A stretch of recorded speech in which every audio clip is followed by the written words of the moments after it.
A 17-year-old black girl gasped for air while a flight attendant ripped her inhaler away.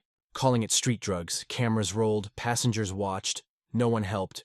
But when the girl finally answered her dad's call, everything flipped because her father wasn't just any dad.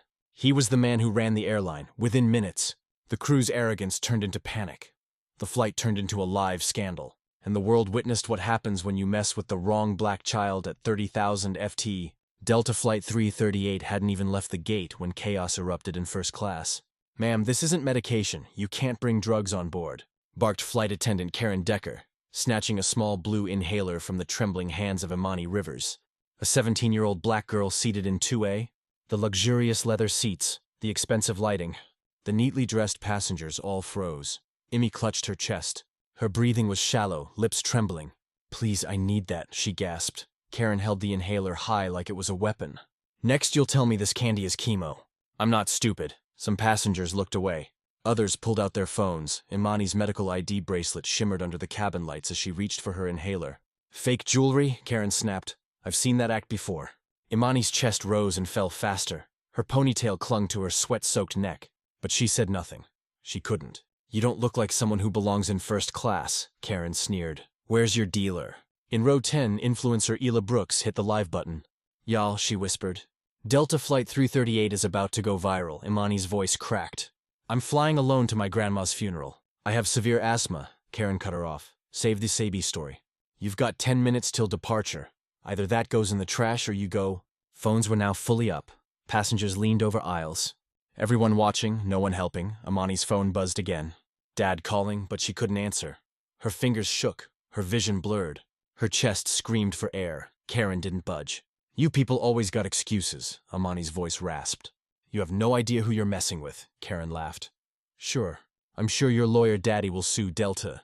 The blue hue forming around Imani's lips told another story. A retired doctor in row 14 began to rise.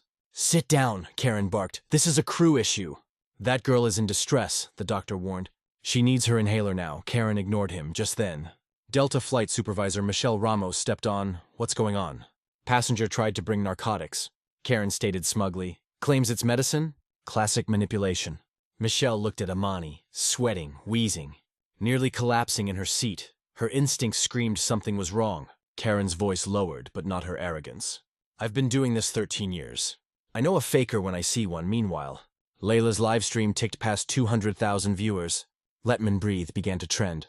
The TSA already called by Karen arrived at the gate. "Ma'am, please come with us." Imani couldn't stand. She was barely conscious. She reached for her phone. Just one bar left. Her dad's name flashed again. "This time she answered Daddy," she whispered.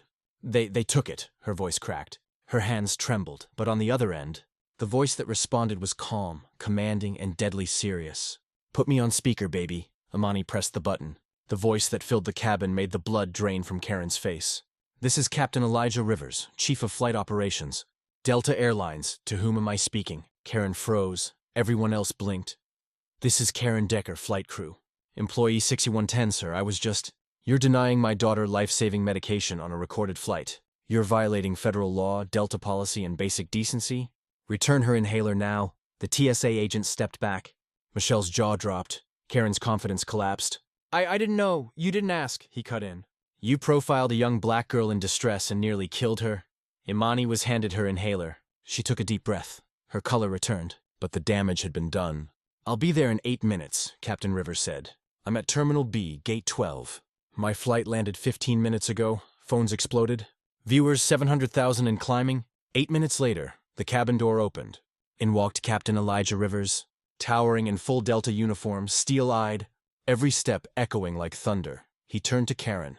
"Employee Decker. Badge and wings, you're done." Karen stammered. "I didn't mean to. You meant to enforce your bias. You refused to verify. You ignored a medical ID. You mocked my daughter's suffering. Your 13-year career gone on video forever." Then he addressed the passengers, on behalf of Delta. "I apologize. We failed. We will fix this." Imani, still weak, whispered. "Thank you, Daddy." Captain Rivers smiled.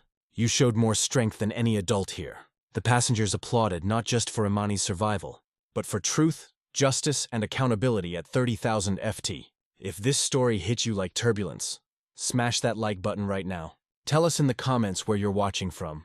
We see every one of you, and don't forget to subscribe for more bold stories that expose injustice.